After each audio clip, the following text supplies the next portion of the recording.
দক্ষিণ আফ্রিকার ধুলোমাখা এক গ্রাম থেকে উঠে এসে বিশ্বকে ন্যায় আর মানবতার নতুন মানচিত্র দেখিয়ে গেছেন যে মানুষটি, তিনি নেলসন ম্যান্ডেলা।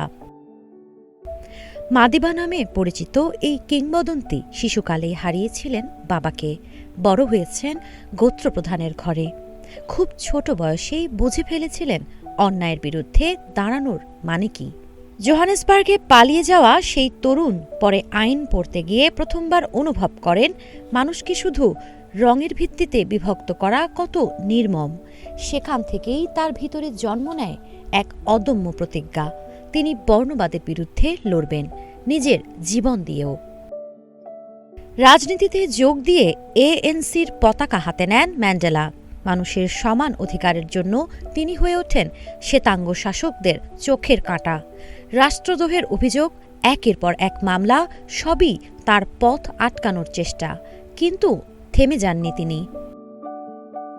১৯৬৪ সাল রিভোনিয়া ট্রায়ালের কাঠগড়ায় দাঁড়িয়ে তিনি যে কথাটি বলেছিলেন, সেটাই পরবর্তী ইতিহাসের শিরোনাম হয়ে ওঠে।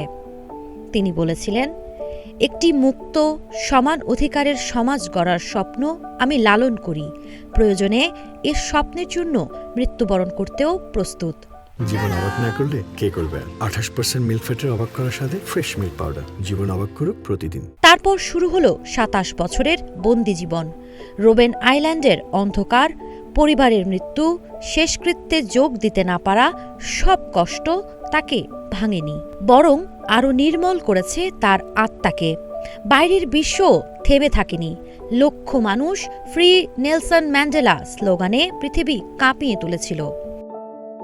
অবশেষে ১৯৯০ সালে মুক্তি পান, আর মুক্তির পর শুরু হল ইতিহাসের আরেক অধ্যায়। দক্ষিণ আফ্রিকায় বহুজাতিক গণতন্ত্রের স্বপ্ন বাস্তবায়ন। ১৯৯৪ সালের প্রথম গণতান্ত্রিক নির্বাচনে তিনি দেশটির প্রথম কৃষ্ণাঙ্গ প্রেসিডেন্ট হন। ক্ষমতায় এসেও প্রতিশোধ নয়, তিনি বেছে নিলেন ক্ষমা, চালু করলেন পুনর্গঠন ও উন্নয়ন প্রকল্প, গড়লেন সম অধিকার ভিত্তিক সংবিধান, আর বিশ্বব্যাপী শান্তি প্রতিষ্ঠায় হয়ে উঠলেন অনন্য একজন রাষ্ট্রনায়ক। ১৯৯৯ সালে রাজনীতি থেকে সরে গিয়ে পৃথিবীর সবচেয়ে সম্মানিত শুভেচ্ছা দূত হিসেবে নিজেকে উৎসর্গ করেন মানবতার সেবায়। এইডস প্রতিরোধ আন্দোলন থেকে শুরু করে ফুটবল বিশ্বকাপ আয়োজনে তার অবদান অমলিন। নেলসন ম্যান্ডেলা একটি নাম নয়, একটি আলোকবর্তিকা, যিনি শিখিয়েছেন আত্মা যদি মুক্ত থাকে তবে কোনো কারাগারই কাউকে থামাতে পারে না।